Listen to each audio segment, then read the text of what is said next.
Regional mediators pushing to de-escalate tensions and revive an interim ceasefire agreement between the U.S. and Iran. Iran's interior minister is in Pakistan holding high-level talks with officials. It comes after the U.S. launched more attacks on Iran. Explosions have been reported in multiple areas, including the port cities of Bandar Abbas and Sirik. President Donald Trump has warned Iran will, quote, pay for the killing of at least 3 American soldiers. Now, Iran has responded by conducting strikes against regional countries. Missile interceptions have been reported in Kuwait, Bahrain, and Jordan. Authorities in Kuwait say several power and water desalination plants were attacked. All right, in a moment, we will hear from our correspondents in Washington, Doha, and Sana'a in Yemen. But first, this report from Rasul Sardar in Tehran. On the 10th day of the renewed conflict, the United States continued to target the Iranian civilian infrastructure, but particularly the ports alongside Iranian coastal provinces. Bandar Abbas, Sirik port, Bandar Lange, Bushehr, Chabahar, and Konarak ports were once again targeted by the United States. These ports are regarded as Iran's economic lifeline. So what we're seeing through these systemic attacks going after the Iranian civilian and commercial infrastructure, the United States is not only aiming to degrade the IRGC's capacity, military capacity, but also trying to cripple Iranian economy here. But that has not changed Iran's position regarding the Strait of Hormuz. So the IRGC saying that the 2 ships that were attempting to pass through the Strait of Hormuz suffered massive fires following the explosions. So in the statement, it's not clear whether the IRGC directly hit these ships or whether these ships were hit by the sea mines that were laid by the IRGC in the sea. But the statement ends with a warning. So the IRGC says, it is clear that as long as the U.S. aggression in the region continues, the Strait of Hormuz remains closed and not a single drop of oil or gas nor a single package of chemical fertilizer will be exported from the region. So Iran says it is determined to assert its control over the Strait of Hormuz, and the United States insists that the situation in the Strait of Hormuz must return to the pre-war conditions. Neither side is showing flexibility. And that huge gap between the positions of Tehran and Washington is the main challenge to diplomacy. Rasul Sardar, Al Jazeera, Tehran. All right, Zain Basravi is with us from the Qatari capital, Doha. So, Zain, I understand there are reports of sirens in Bahrain incoming into Kuwait. What do we know at this hour? We're seeing yet another resumption of attacks in Bahrain and Kuwait. Both countries warning people with air raid sirens in the last hour. Bahrain's government warning people to seek shelter, seek safety, and due to the threat of incoming projectiles from Iran. Kuwait's government saying that the sounds that anybody hears, any sounds of large explosions, are interceptions being carried out against Iranian missiles and drones. But we also know that there have been ground impacts in Kuwait in recent days, with major attacks affecting water desalination and power plants for 4 days straight. We're also hearing that in Jordan, there's been a number of missiles intercepted by the Jordanian military. The government there announcing at least 5 incoming drones from Iran were intercepted earlier this morning. And meanwhile, another report of massive fires breaking out on 2 tankers that, according to the Iranians, took an unsafe route in the Strait of Hormuz. That's according to the IRGC. What that has become code for is the alternative route close to Oman that goes away from Iranian territorial waters.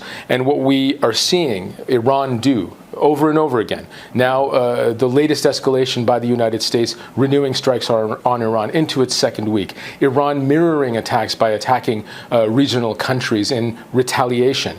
What we are seeing Iran do is, across every red line, do anything it takes to maintain that pressure point, maintain pressure on the Strait of Hormuz, and continue to hold the global economic corridor hostage as long as it can, to illustrate the point that it is in charge in the region, and it will continue to maintain this pressure no matter the cost. The point is being illustrated. All right, Zain, stand by for a second. I want to bring in our chief U.S. correspondent, Alan Fisher, who's at the White House for us. So, Alan, a 10th night of strikes hasn't stopped Iranian attacks on commercial shipping.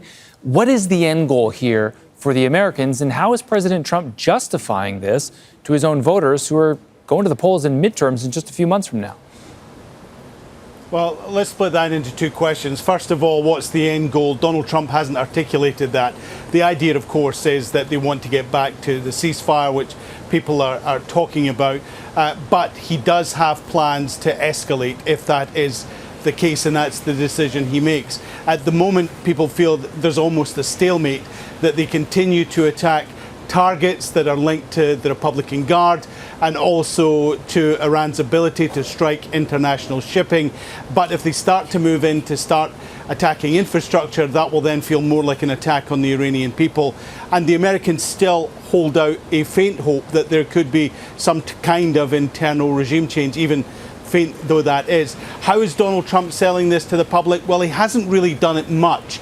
He's done it much more so since the weekend and the death of 3 American service members. He's been able to say that the Iranians will pay a heavy price for killing Americans. He was due to go to the Dover Air Force Base in Delaware on Tuesday evening for the return of the bodies. That service has now been postponed until a later date. Scheduling issues, says the White House. But before that, Donald Trump really wasn't justifying why there were new attacks in the United States. Certainly they talked about attacks on international shipping that they couldn't let go. And Donald Trump was expected to talk about it last week. Many people thought his big speech, his big televised address on Thursday would be about Iran.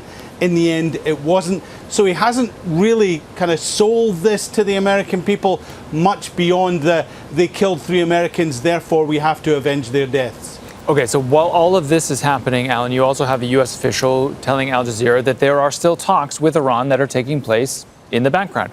Do we have a sense of who's involved and maybe how direct or indirect those talks actually are? There's certainly no public visibility. The United States isn't saying very much at all, but that tends to be the case. I mean, diplomacy is often carried out behind the curtain and then you hear what has happened afterwards, or if one party or the other decides to make a strategic leak. There's one way to make sure there are no leaks. You don't tell anyone what is going on, and that seems to be what the Americans are doing at this point. Certainly the idea is that they could get to somewhere where there's a 10-day ceasefire and then return back to the basis, the outline, the framework of the Memorandum of Understanding. That could be something that is on the table. But while all of these talks about the possibility of a ceasefire are ongoing, the Americans are drawing up plans for making sure that they can move to the next stage if they want. That includes perhaps a much more widespread military operation in Iran. Now, there are reasons why that might not happen, including the availability of weapons and putting troops on the ground. But the options are there for the president if diplomacy in this iteration doesn't actually deliver anything. All right, our chief U.S. correspondent, Alan Fisher, live for us at the White House. Alan, thank you. I want to go back to Zain Basravi now here in Doha. So, Zain, look, we're seeing the incoming now in Kuwait, Bahrain. Jordan has also gotten the short end of the stick over the last couple of days. But Qatar has also gotten some incoming sporadically. The Qataris have written to the UN condemning these attacks. What have they said? What is the intent behind that letter? Well, this isn't the first time that the Qatari government has used the highest levels of diplomatic channels to register complaints formally with the UN against Iran, a regional partner, a trade ally, a close neighbor for many, many decades, for generations. What this letter, the language of it, the severity of what they're saying here represents is diplomatic channels, a relationship that will be forever changed by this war. And at the end of this, what Iranian-Qatari relations look like will be very different from what they were the day before the war started. The permanent representative of Qatar to the UN submitted a letter, to, 2 copies to the UN Secretary General and to the UN Security Council. The letters pointed out the Islamic Republic of Iran targeted the Qatari tanker Al-Rakayat while it was passing near the Strait of Hormuz on July 7th.